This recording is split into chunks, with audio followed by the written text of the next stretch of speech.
at some numbers from North Carolina, and these are rough numbers, but there are approximately 120,000 students served in private schools, about 60,000 more in charter schools in North Carolina, and you have approximately 1.5 million school-age students, children in North Carolina. So how, when you were looking at designing your choice programs, did you look at how we build a system? Obviously, you don't have the capacity for anywhere close to the majority of children. So how did you look at designing a system that would actually help every child get that opportunity? Well, I think that's a good question, and actually a broader question.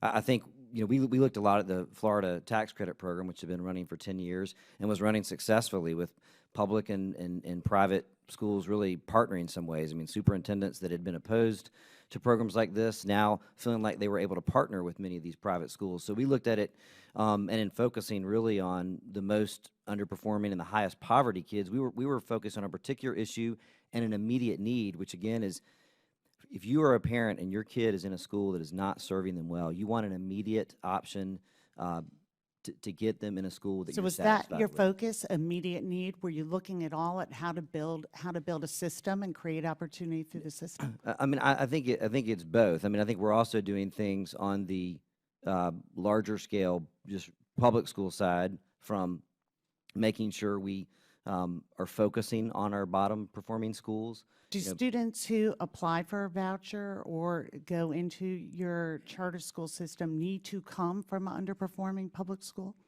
Yes, generally. That's a requirement for getting a voucher? Yes, you can go in as a kindergartner without having, obviously as a kindergarten you can go in, but the main students transferring from the public school. Okay.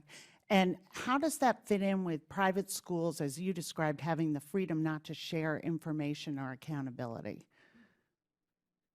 Like, how do you build a better system when you don't have that information on how students are faring? Well, the parents know how their students are faring, and I think they're the ultimate form of accountability, is a parent feeling like their kid is being successful in that school. And we know How does that feedback from an individual family and parent get back to the public school system where the overwhelming majority of students are?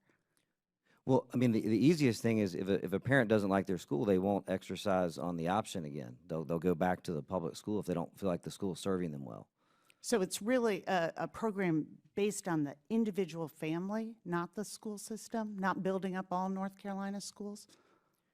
Well, I mean, I think like any small program, I think there's an acknowledgement that the vast bulk of our students, just like has happened in Florida. I mean, Florida's had this program for 10 years, and the vast bulk of students remain in traditional public schools. But they've also expanded and grown a lot, and it's come to serve those families very well, understanding their unique needs that are hard to meet, and sometimes, moving to a private school environment is a great fit for them.